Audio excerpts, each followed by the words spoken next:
ভ্রমণ করার সময় তিনি অহল্যাকে উদ্ধার করলেন, তিনি তারকা রাক্ষসীকে বধ করলেন, তারপরে সীতার সঙ্গে তার বিবাহটাও হয়ে গেল। পুরো একেবারে বিবাহ করার পর যোগ্য পুত্র হয়ে রামচন্দ্র ঘরে ফিরে এলেন। এইবার বশিষ্ঠকে ডেকে আমার দশরথ বলছে, গুরুদেব আপনি বলুন, আমার এত বড় অযোধ্যা রাজ্য, সেই রাজ্যের ভার কার উপরে দেওয়া যায়? আপনি যাকে বলবেন আমি তার উপরেই রাজ্যভার দিয়ে দেব। তখন বশিষ্ঠ বলে দিলেন, শোনো দশরথ, তোমার 4 পুত্রই আমার কাছে সমান, কেউ ছোট কেউ বড় নয়, তবে রাজ্য পরিচালনার ক্ষেত্রে যে যে গুণ দরকার সেই গুণ যদি পরিপূর্ণ কারোর মধ্যে থাকে সে হলো একমাত্র রাম, আর কেউ না। রামের রাজ্যাভিষেক করো, ঘোষণা করে দাও। ঠিক আছে ঠিক আছে, আপনি বলেছেন গুরুদেব, ঘোষণা করে দেব, কোনো চিন্তা নেই। পরের দিনেই ঢাড়া পিটিয়ে দিল, আগামীকাল হবে রামের রাজ্যাভিষেক, তোমরা প্রস্তুতি নাও, তোমরা প্রস্তুতি গ্রহণ করো, রাজ্যে উৎসব শুরু করে দাও। অযোধ্যাবাসী এতদিন তারা আগ্রহে পরিপূর্ণ হয়েছিল যে কবে রামচন্দ্র রাজা হবে আর আমরা রাম রাজ্যে বসবাস করব, কেননা রাম আমাদের বড্ড প্রিয়, রামের মুখটা দেখলেই আমাদের জীবন ভালো হয়ে যায়। ওই রামকে আমরা রাজা রূপে চাই, আমরা কাউকে চাই না। রাম রাজা হবে, রাম রাজা হবে, রাম রাজা হবে। আনন্দের ঘন ঘটা ছড়িয়ে পড়ল সারা অযোধ্যা জুড়ে।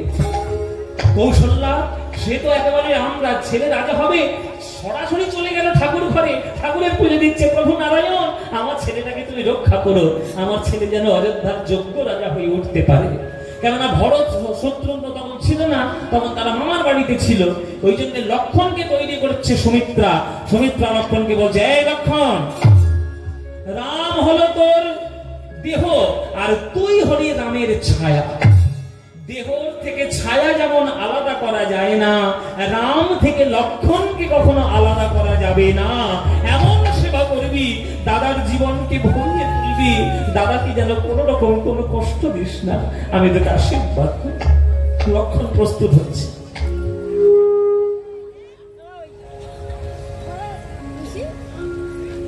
এদিকে কইকেয়ীর কি অবস্থা? কইকেয়ীর কি অবস্থা মায়েরা? শোনো, রাম রাজা হবে বলে কইকেয়ী আজকের এত খুশি হয়েছে যে নিজের ব্যক্তিগত কোষাগার পর্যন্ত খুলে দিয়েছে দাস দাসীদের বিতরণ করে দেওয়ার জন্য। হীরা জহরত মণি মুক্ত সোনা দানা যা আছে তোরা নিয়ে যা, তোরা নিয়ে যা,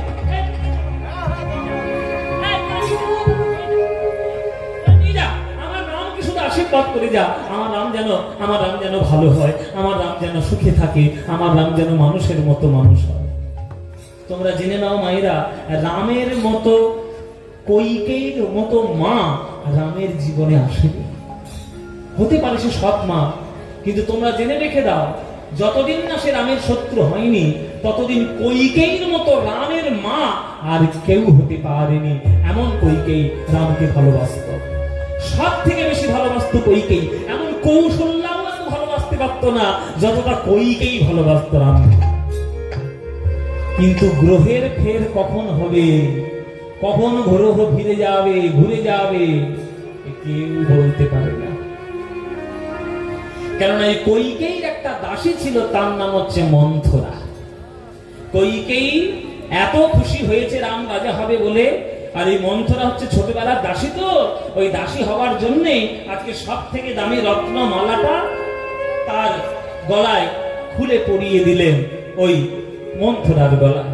আর যেই পরিয়ে দিয়েছে, মন্থরা ওই মালাটা টেনে ছিঁড়ে নিয়ে ছুঁড়ে ফেলে দিয়েছে কইকেয়ীর সামনে। তখন কইকেয়ী গিয়েছে রেগে, এত বড় স্পর্ধা তোর মন্থরা, দাসীর মতো থাকবি?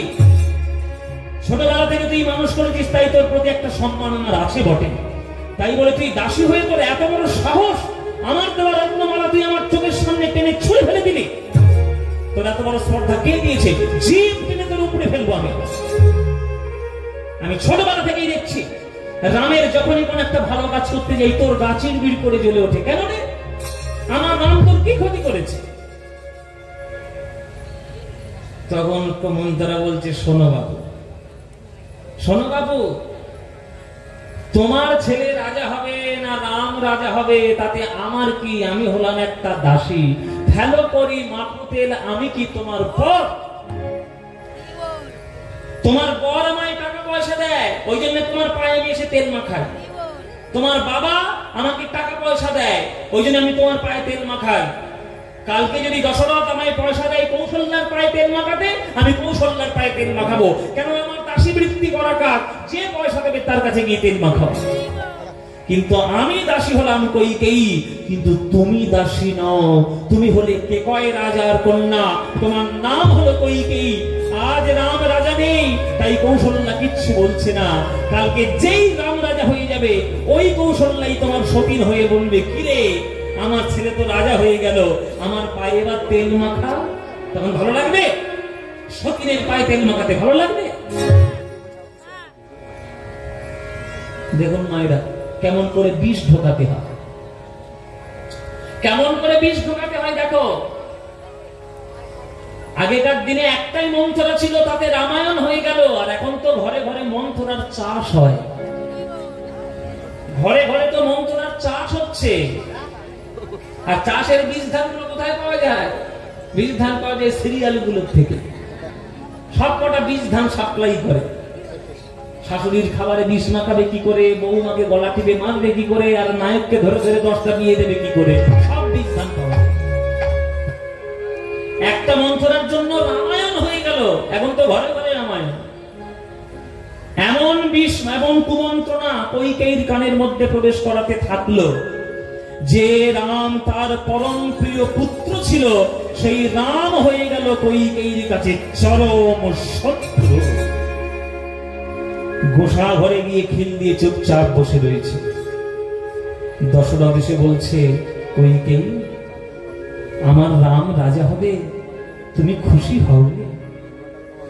তখন কইকেয়ী এবার মন্থরার শেখানো বুলিগুলো বলছে, শোনো মহারাজ, আমাকে যদি খুশি করতে চাও, যে দুটো বর আমার পাওনা ছিল, আজকের এই খুশির দিনে ওই বর দুটো আমার লাগবে। বর? কি বর চাই তোমায় বলো? এই খুশির দিন তুমি যা চাইবে আমি তোমাকে তাই দিয়ে দেবো, কোনো চিন্তা নেই। তুমি যদি বুকের ভেতর থেকে প্রাণটাও টেনেছিলে না, আমি তাও তোমায় হাসি মুখে দিয়ে দেবো, তোমার কোনো চিন্তা। বলো কইকেয়ী তোমার কি লাগবে? বলে তোমার প্রাণ নিয়ে আমি কি করব? তোমার প্রাণ নিয়ে আমি কি করব? আমার যেটা দরকার সেটা পেলেই হলো। কি তোমার দরকার? শোনো স্বামী, আমার এই দুটো বরের মধ্যে প্রথম বর আমার চাই। আগামীকাল রাজ্যাভিষেক হবে, তবে রামের নয়, আমার পুত্র ভরতের হবে। আর দ্বিতীয় বরের মধ্যে, দ্বিতীয় বরে ওই রামের, যাতে আমার পুত্রের রাজ্যের পথে কোন রকম কোন কাঁটা না থাকে, তার জন্য ওই রামকে 14 বছরের জন্য বনবাসে চলে যেতে হবে।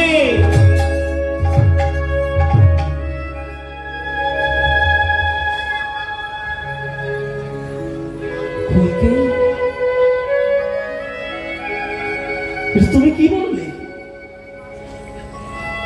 এটা তুমি কি বললে? ভেবে বললে না বলার দরকার বলে দিলে?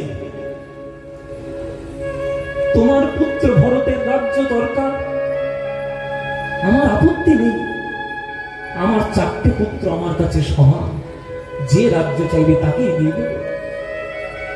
কিন্তু রাম বনে যাবে কেন 14 বছরের জন্য? তুমি এই অদ্ভুতটা মায়ে দাও। কেন যাবে বনে? সবে সে একটা মেয়েকে বিয়ে করে সে ঘরে এসেছে, সাবালক ছেলে, সদ্য সদ্য সে বিবাহিত, জনক রাজার শ্রেষ্ঠ পুত্রী, সীতার সঙ্গে তার বিয়ে হয়েছে। আমি কোন মুখে তাকে বনবাসে পাঠাবো, আর কি যুক্তি দিয়ে বনবাসে পাঠাবো, আর কোন মুখে তার সামনে বিক্রি দাঁড়াবো? বলো কইকে। তুমি ভেবে বললে না বলার দরকার বলে দিলে? রাম বনে যাবে না, রাম বনে যাবে না। কেন বনে যাবে? কইকেই বলছে, ওইটাই আমার আসল বর, ওইটা আমাকে দিতেই হবে।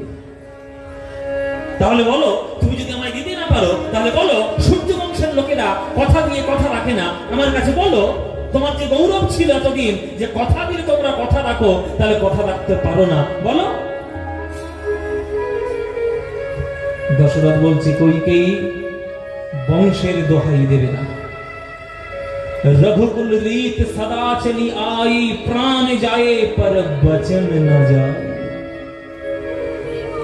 রামকে রাজা ঘোষণা করে আমি কোনো অন্যায় করিনি আর কোনো ভুল পদক্ষেপ নিইনি, তার প্রমাণ আমি এক্ষুনি তোমাকে দিয়ে দিচ্ছি। দেখো, দেখে নাও, চোখের সামনেই দেখে নাও, কোনো তোমায় দূর দিগন্তে তোমার অপেক্ষা করতে হবে না, চোখের সামনে দেখো।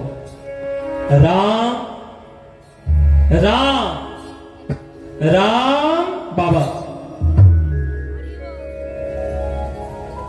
আমায় ডেকেছেন বাবা? হ্যাঁ, আমি তোমায় ডেকেছি। আজ এই তোমার সুখের দিনে তোমার এই মা আমার কাছে দুটো বর চেয়েছে, আর তোমার অনুমতি না নিয়ে সেই বর দুটো আমি দিয়েও দিয়েছি। কি বর চেয়েছে মা বাবা? প্রথম বরে আগামীকাল তোমার রাজ্যাভিষেক হবে না, হবে তোমার মেজ ভাই ভরতের। আর দ্বিতীয় বরে তোমাকে 14 বছরের জন্য বনবাসে চলে যেতে হবে। রাম, আমি যদি তোমার বাবা হয়ে তোমায় আমি বনবাসে পাঠাই, তুমি কি যাবে রাম বনবাসে? বলো রাম, যাবে বনবাসে? যাবে? রামচন্দ্র করজোড়ে বলছে, বাবা আপনি কি বলছেন? আপনি যেটা বলবেন সেটাই হবে। আপনার মনে সুভাবনার উদয় হয়েছিল যে আপনার একটা সুপুত্র জন্মগ্রহণ করুক, তাই আমার জন্ম।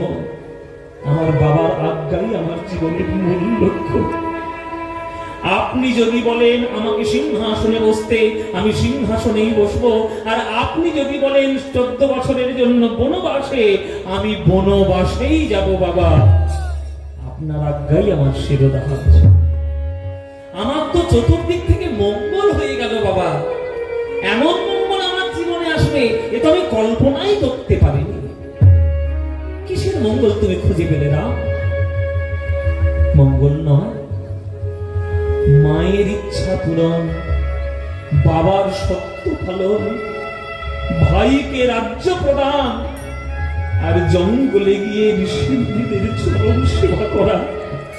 এমন ভাগ্য আর অন্য কারোর কি হয়েছে বাবা? আমি যাব বনবাসে, কোনো চিন্তা করো না। সকাল হতে না হতেই আমি বনবাসে চলে যাব। রাম যাবে বনে 14 বছরের জন্য। এই কথা যখন সীতা শুনতে পেয়েছে, সীতা ছুটতে ছুটতে এসে রামের চরণে জড়িয়ে ধরেছে, স্বামী তুমি যাবে বনে আর আমি থাকবো রাজপালনকে শুয়ে। এমন স্ত্রী শিক্ষা আমার বাবা মা আমায় দিয়ে পাঠাইবে। আমিও তোমার সঙ্গে বনে যাবো। দয়া করে আমায় নিয়ে চলো, আমাকে পরিত্যাগ করে যেও না। লক্ষণ ছুটে এসছে, দাদা তুমি বনে যাবে? তুমি যদি বনে চলে যাও, আমি এই শ্মশান রাজ্য ভূমিতে থেকে আমি কি করব? ছোটবেলা থেকে আমি জানি দাদা, রাম যদি দেহ হয় লক্ষণ হলো তার ছায়া। আর দেহ থেকে কি ছায়া আলাদা করা যায়? আমি তোমার সঙ্গেই যাবো দাদা, তুমি চরণ ছাড়া করো না। আমার মা আমাকে শিক্ষা দিয়েছে যে রামের চরণ ছাড়া করি না। তোমার চরণ ছাড়া হয়ে গেলে আমি মরে যাবো দাদা, আমাকে তোমার সঙ্গে নিয়ে চলো। পিতৃসত্য পালন করার জন্য রাম লক্ষণ সীতা পিতৃসত্য পালন করার জন্য বনবাসে চললেন রামচন্দ্র। আর সেই বনবাসে গমন করে ছাদের উপর থেকে সহ্য করতে না পেরে দশরথ মনে মনে ভাবছে, এইবার আমার যাওয়ার সময় হলো। ওই অন্ধময় বিষাদ আমায় কাজ করলো, পুত্র শোকে আমার মরণ হবে, এইবার আমার মরণ হবেই হবে। ওরে রাম রাম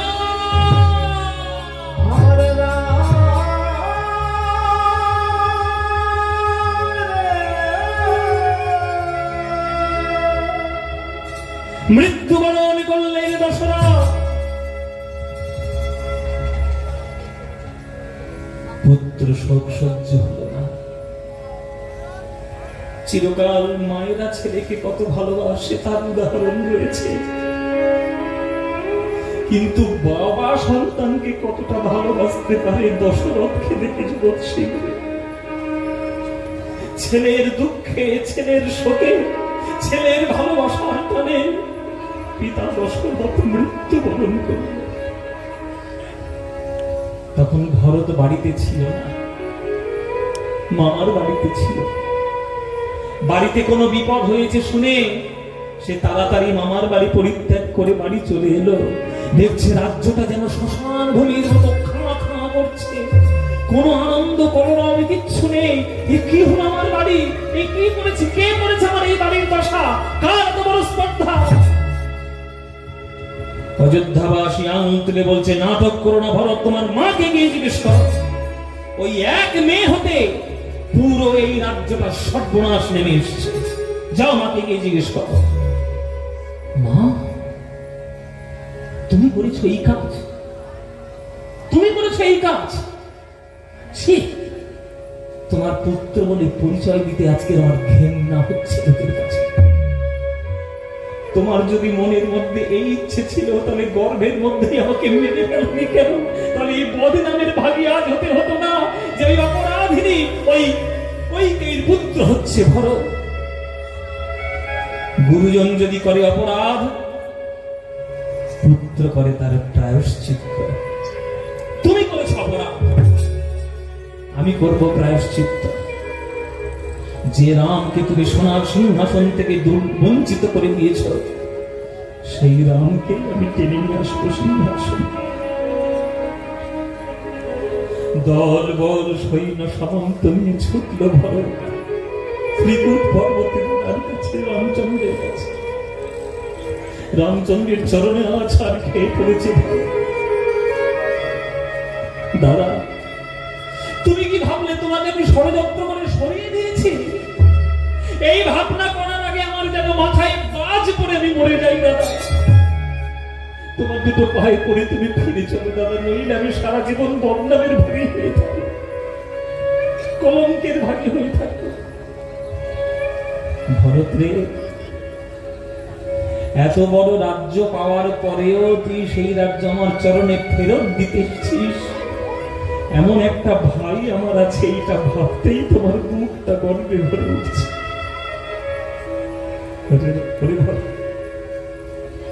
তুই বললেও আমি যেতে পারবো না, কেননা পিতৃসত্য পালন করার জন্য এসেছি। পিতৃসত্য যদি রক্ষা না হয় আমি অপরাধী হব। তাই 14 বছর পরেই আমি ফিরব। তুমি ফিরবে না দাদা? তোমার দুটো পায়ে পড়ে তুমি যাবে না? পায়ে ধরলেও আমি যাব না। তাহলে তুমি যখন যাবে না, তোমার ওই দুটো খড়ম আমার মাথায় তুলে দাও। ওই খড়ম আমার মাথায় তুলে দাও, কেননা তোমার সিংহাসনে বসার মতো যোগ্যতা আমার নেই। তোমার সিংহাসনে তোমারই খড়ম রেখে নিচে বসে আমি রাজ্য চালিয়ে দেবো দাদা। মায়েরা, খড়ম মাথায় নিয়ে চলল ভরত রাজ্যে ফিরে। সিংহাসনে সেই রামের পাদুকা দুটো রেখেছে, সিংহাসনের তলায় বসেছে। বল মায়েরা, বাবারা, 14 বছর রাম বনবাসে থেকে যা না কষ্ট পেয়েছে, তার শতগুণ বেশি কষ্ট পেয়েছে ভরত নিজের বাড়িতে থেকে। এত কষ্ট পেয়েছে। 14 বছর পর রাম যখন ফিরে এলো, আনন্দে উৎফুল্ল হয়ে আজ যে যা চাইছে তাকে তাই দিয়ে দিচ্ছে। ওই ভরত দূরে দাঁড়িয়েছিল, ভরতকে গিয়ে ভরতের হাত ধরে বলছে, ওরে ভরত রে, তোর মতো ভাই যে যার থাকবে সেই জগৎ উদ্ধার করে দিতে পারবে। ওরে ভরত রে, তুই আমায় বল তোর কি চাই? তুই যা বল চাইবি আমি তোকে তাই দেব। বল ভরত কি চাই?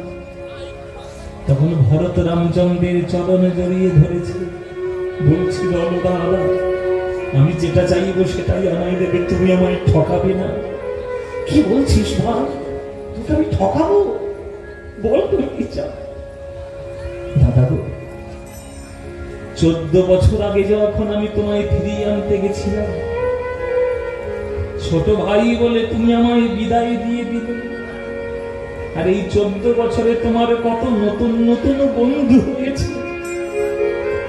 ওই চণ্ডালীর রাজা গুহক নাকি তোমার বন্ধু, বানরের রাজা বিভীষণ নাকি তোমার, সুগ্রীব নাকি তোমার বন্ধু, ওই রাক্ষসের রাজা বিভীষণ নাকি তোমার বন্ধু। তাদের কথা শুনে চললে, আর আমি ছোট ভাই বলে তুমি আমায় আজ্ঞা দিয়ে দূর করে তাড়িয়ে দিলে। তাই এজন্যে ভাই হয়ে মনের মতো সেবায় আমি তোমায় করতে পারলাম না। তুমি আমার তোমার প্রতি চরণে ধরি, তুমি আমায় বর দাও, আগামী দাপর যুগে যখন আমি জন্ম নেব, আমায় বন্ধু করে জনম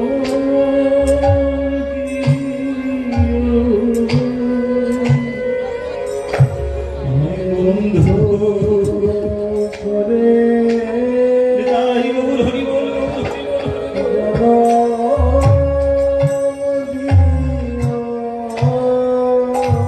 আমি তোমার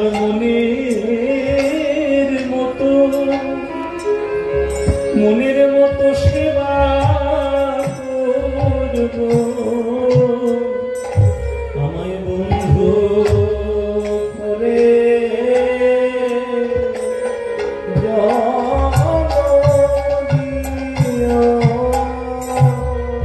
আমায় মনের মতো আমি তোমার সেবা করব। তখন বাধা দিলেও আমি শুনব না, তোমায় মনের মতো আমি সেবা করব।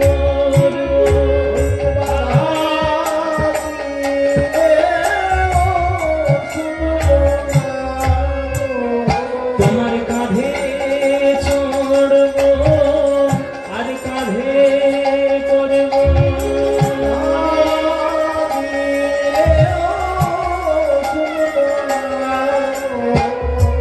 কাঁধে চড়ব, আর কাঁধে করব।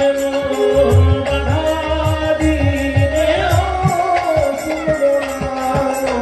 মনের মতো সেবা করব।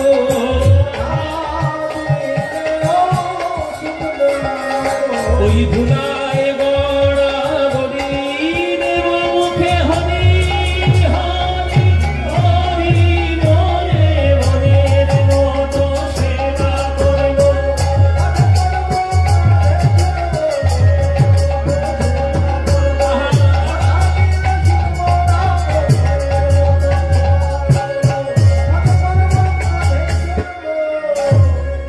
ওগো বন্ধু করে জনম দিও। বেশ, তথাস্তু। আমার বন্ধু হয়ে জন্ম নিয়ে তুই যদি সুখী হোস, আমি সবার সামনে তোর হাত ধরে কথা দিলাম ভাই, আমি হব কৃষ্ণচন্দ্র, আর তুই হবি আমার পরম প্রিয় বন্ধু সুদামা। আর কৃষ্ণ সুদামা মিলে আমরা এমন লীলা করব যে বিশ্ব ব্রহ্মাণ্ড যতদিন থাকবে বন্ধুত্বের ইতিহাসে তোর আর আমার নাম চিরকালের মতো স্বর্ণাক্ষরে লেখা থাকবে। আমি কথা দিয়ে গেলাম, তুই হবি সুদামা, তুই হবি সুদামা। তার সত্য যুগের যিনি ছিলেন প্রদ্যুম্ন, তিনি হলেন ত্রেতা যুগের ভরত, আর রামচন্দ্রের আশীর্বাদে তিনি হলেন দাপর যুগের সুদামা সখা। তাই সুদামা হলেন ভরত। দেখুন, একটা রামায়ণের ঘটনা আপনাদের সবার চোখের কোণে জল এনে দিল। এইটাই হচ্ছে রামায়ণের সৌন্দর্য।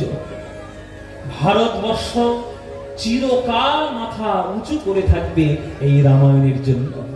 তাই আজকের আপনারা যারা গান শুনতে এসেছেন, আপনাদের আদর্শ যেন রামচন্দ্র হয়, আপনাদের আদর্শ যেন কোনো উগ্রবাদী না হয়, আপনাদের আদর্শ যেন রামচন্দ্র হয়। আমাদের বড় দুর্ভাগ্য যে রামচন্দ্র ভারতবর্ষের গৌরব, যে আদর্শ মর্যাদা রামচন্দ্র স্থাপন করেছে, এখন ভারতবাসী তাকে নিয়ে রাজনীতি করছে। এর থেকে লজ্জা আর ভারতে কিছু হতেই পারে না, এর থেকে বড় লজ্জা কিচ্ছু নেই। আমি কোনো পার্টি পলিটিক্সের কথা বলবো না বাবা, কেননা আপনার যে পার্টি যে মতাদর্শ ভালো লাগবে আপনি সেটাই করবেন, কিন্তু রামচন্দ্র যেন আপনার আদর্শ হয়, আপনার পার্টির যেন কোন রকম পথে কোনো যেন ওই পতাকা না হয়। তাই রামচন্দ্র মানব জাতির আদর্শ হোক, রামচন্দ্র ভারতবর্ষের আদর্শ হোক।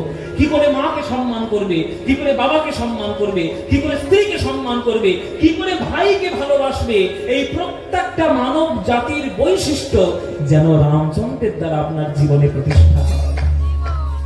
এই রামচন্দ্র ভারতবর্ষের আদর্শ। সেই রামচন্দ্র তারই আজ্ঞায়, তারই আশীর্বাদে ভরত হয়েছেন আমাদের সুদামা সখা। সেই সুদামা সখার লীলা এইবার আমরা দাপর যুগে গিয়ে আস্বাদন করব। তাহলে কটা যুগ গেল বাবা? সত্য গেল, সত্য যুগে দেখলাম লীলা, ত্রেতা যুগটাও গেল, তাহলে দুটো যুগের লীলা আমাদের দেখা হয়ে গেল। এইবার মূল যুগের যে লীলা দাপর যুগে, সেইটা এবার আমরা দেখবো। তারপরে লাস্ট যখন হবে তখন কলিযুগের কথাটা আমরা বলবো।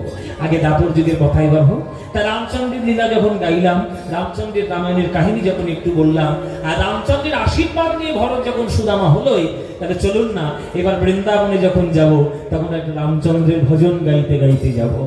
কি গাইবো নাকি বাদ দেবো? গাইবো বাবা রামচন্দ্রের একটা ভজন। আমার খুব প্রিয় এই গানটি, আপনাদেরকে শোনাই। আপনারা সবাই গোমাইরা একটু হাত জোড়ে করে বসুন। ভালো গান শুনলে, ভালো ভক্ত সাধকদের গান শুনলে একটু শ্রদ্ধা দিয়ে শুনতে হয়। করজোড়ে শুনবেন শ্রীরামচন্দ্রের ভজন। শ্রীরামচন্দ্র কৃপালু ভজমন হরণ ভব ভয় দারুণম। শ্রীরামচন্দ্র কৃপালু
ভজন। এই হলো হচ্ছে ভজন। ভজন মানে হিন্দি গানের মতো কোমর দুলিয়ে ডান্স করে আর কোমর ভেঙে ফেলা নয়। এইসব উল্টো পাল্টা কীর্তন শুনে আপনাদের মাথাগুলো জঞ্জাল হয়ে যাচ্ছে, আর তার জন্য দায়ী কয়েকগুলো কীর্তনিয়াই দায়ী, আপনাদের কোনো দোষ নেই। কতগুলো কীর্তনিয়াই দায়ী। ভুল ভাল গান বাজনা না শিখে তারা গান বাজনা করে যা তা গান আমাদেরকে মাথার মধ্যে জঞ্জাল প্রবেশ করাচ্ছে। গাক তো এই গানটা, মানে করুক তো এই গানটা। कंदर्प अगणित अमित छवि नव नील नीरद सुंदरम पटपीत मानहु तड़ित रुचि शुचि नौमि जनक सुतावरम श्री राम श्री राम। এই হচ্ছে গানের ছন্দ। তাহলে কি মানেটা কি? কন্দর্প অগণিত। কন্দর্প মানে কি? কন্দর্প মানে হলো কামদেব। দেবতাদের মধ্যে সব থেকে যার অহংকার ছিল রূপ সৌন্দর্যের, তার নাম হচ্ছে কামদেব। কিন্তু অগণিত কামদেব, কোটি কোটি কামদেব যদি রামের পাশে দাঁড়ায়, ওই দুধের পাশে ঘোলের মতো লাগে। দুধের পাশে ঘোলের মতো লাগে ওই কামদেবকে। আর রামচন্দ্রকে যেন কোটি কামদেবের রূপকে পর্যন্ত জয় করতে পারে। তার এমন রূপ, তার এমন ছটা, তার জগতে এমন মহিমা যে রামচন্দ্রের মহিমাকে কোন রকম কোনো তুলনা করা যাবে না। ওই জন্যই সেইটাই লাইনে বলছে, কন্দর্প অগণিত অমিত ছবি নবনীল নীরদ সুন্দরম পটপীত মানহু তড়িত রুচি শুচি নৌমি जनक सुधारम श्री रामचंद्र कृपाल भजवन